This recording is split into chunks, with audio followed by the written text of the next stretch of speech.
Hello, everyone. Welcome to Superhero with a Cane. This is episode number 22, and it has been months, friggin' months, since we did a podcast. And all I can say is that living with primary progressive MS, and on top of that, life gets in the way.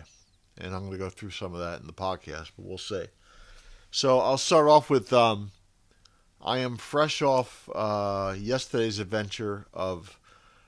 It was the second time I did adaptive surfing, so I did it in honor of my friend Donnie Lochran, who passed away last July, and Donnie was living with primary progressive MS, passed away of complications from MS, and but he loved surfing. He loved adaptive surfing. He loved getting in the water. So this was my second time yesterday.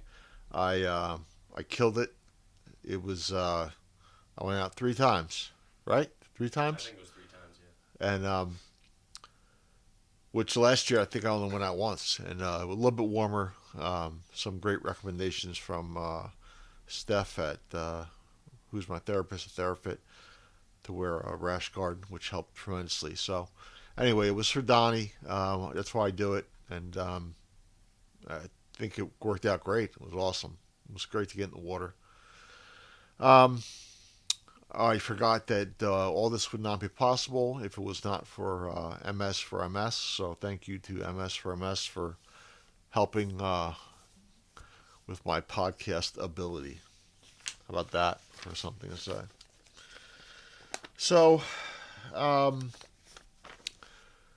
like I mentioned, it's been a while since we did a podcast, and some of the main things that we've gone through were back in the beginning of May. We had or middle of May, we had a benefit for MS for MS, Mission Stadiums for Multiple Sclerosis, where Shannon. Wait, were you part of that project too, or was it just Shannon's project? Yeah, I think it was mostly Shannon. All right, I wasn't sure if it was. I know it was Shannon's No, project. it was a combined thing because we both had the same class, but Okay, we weren't in the same class. right.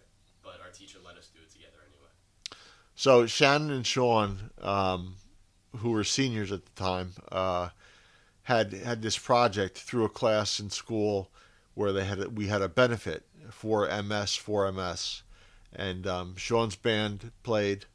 Um, we started off with Butterfly Garden, which is a band that he works with quite a bit, and we raised over $4,300 for MS for MS, which was tremendous, and that took a lot of effort on their part. Our family, Michelle, did a lot. Um, I was involved as best I could, but it was quite a bit. Uh, then we had Sean and Shannon graduated high school, so that was another big event in June, and now they're moving on to college. And the other thing that I've been dealing with is, my mom's been in a nursing home for 10 years roughly. And just recently, this year, and my dad has had to move into the same nursing home, and there is a tremendous amount to get my dad on Medicaid and go through the process of what has to be done to get him on Medicaid. And if you're familiar with that process, it is not easy. Um, it's a real challenge with having to make decisions about your father having to move into the situation. It was all about safety and him being healthy and not worrying about the falling and the phone calls. And so anyway, this year has been spent um, dealing with a lot. And I mean, you can imagine that doing this normally is a tremendous amount. doing it while living with primary progressive multiple sclerosis is it's unbelievable. And I certainly do my things to make sure that I reduce my stress however I can, whether it's my exercise, physical therapy, meditation, speaking to a psychologist. Um, my good friend has been practicing Reiki with me. Um, I had acupuncture I was working with. So you go through all that. And not to mention, I'm in a clinical trial, which I've talked about before. I'm in a double blind clinical trial with Ocrevus and Fentrepid, which is final approvals of FDA approval, so final stages of FDA approval. So I'm in this double-blind clinical trial. Um, Now I don't know if I don't know what I'm on. I don't know if I'm on Ocrevus, which is a real drug, or I'm on Fentrepid, which is this new drug that's coming out, and I won't know till uh, the fall, roughly. That's when I find out. Um, all I know is I can tell you this: um, I continue to progress. I'm not saying that to be negative. It just is what it is. I'm losing my left side. I have a lot of trouble with my left foot. My hands are going, and fatigue and cognitive stuff is off the charts. Now, whether that's being in the clinical trial and being on the drug, or that's associated with all that's gone on in the past 7 months with my family, I don't know. I don't know what's causing this. I try to do my best to do what I'm taught to get through things. And I can tell you this, yesterday, one of the issues I have is it's an MS thing, but when I get cold, if I get a chill, it could be warm as hell out and I just get a chill, or it could be the middle of winter. Um, it goes through me and I almost go into like a convulsion type thing. So one of the things I was very concerned about yesterday was um, having this happen when I went to the water, because I've been noticing it more and more.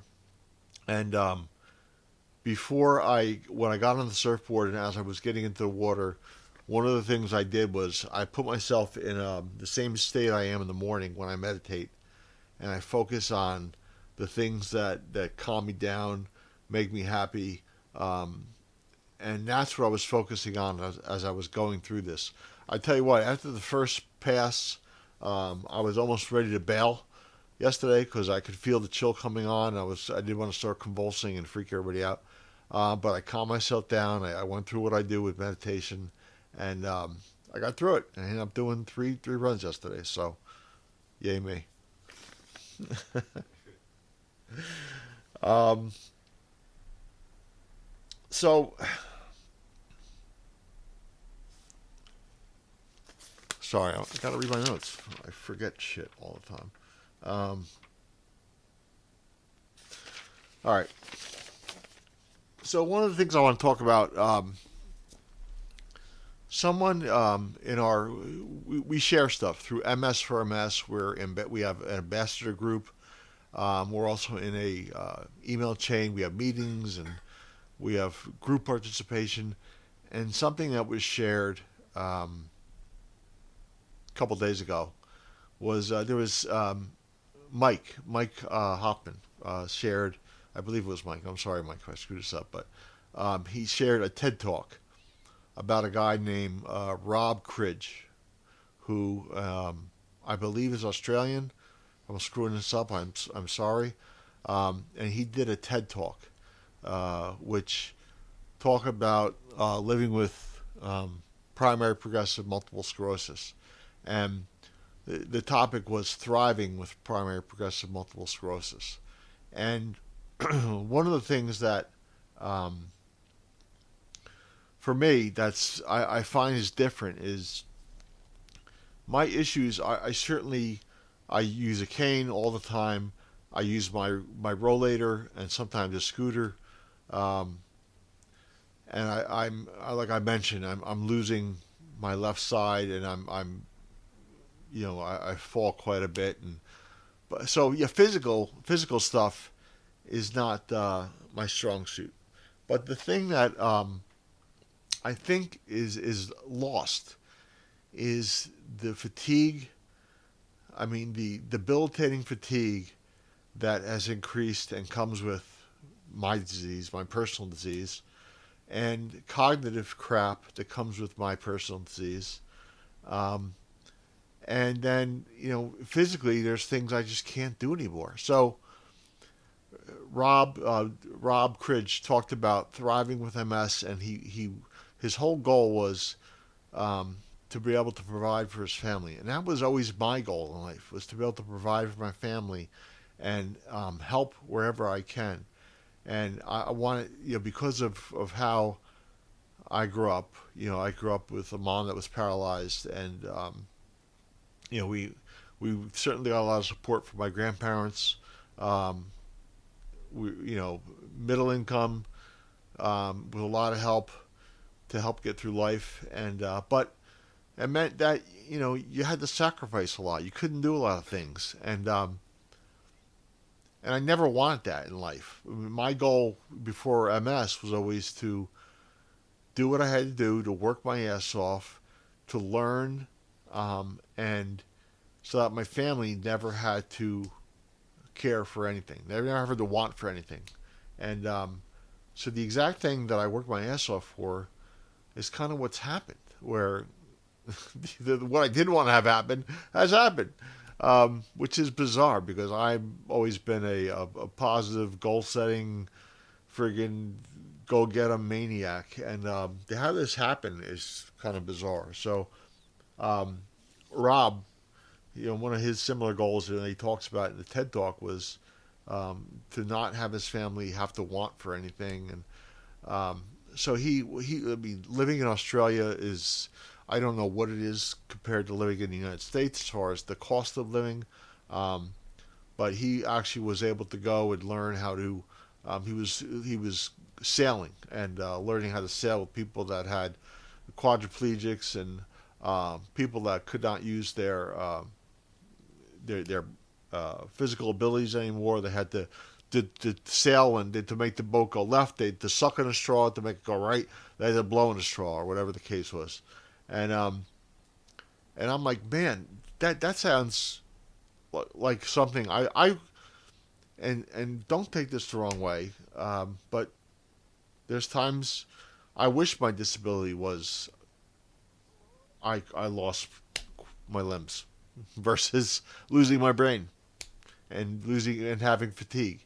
I'm not saying that to diminish or it's just you have no idea what it's like to lose your brain. When you lose your brain and you lose your ability to do, and that's what I was all about. I could I can't even snap my fucking fingers right now because my hand is so weak. Snap. So I used to get up, clap my hands. I'd go do what I had to do. If I felt like I was in a funk or something, I would pull my head out of my ass, go keep working. I'd work, 12, 13 hours a day, 60, 70 hours a week. And I could never had to do. Now, I can't do that. I can't, by, 11 o'clock in the morning, I have to go to sleep. I'm so friggin' drained.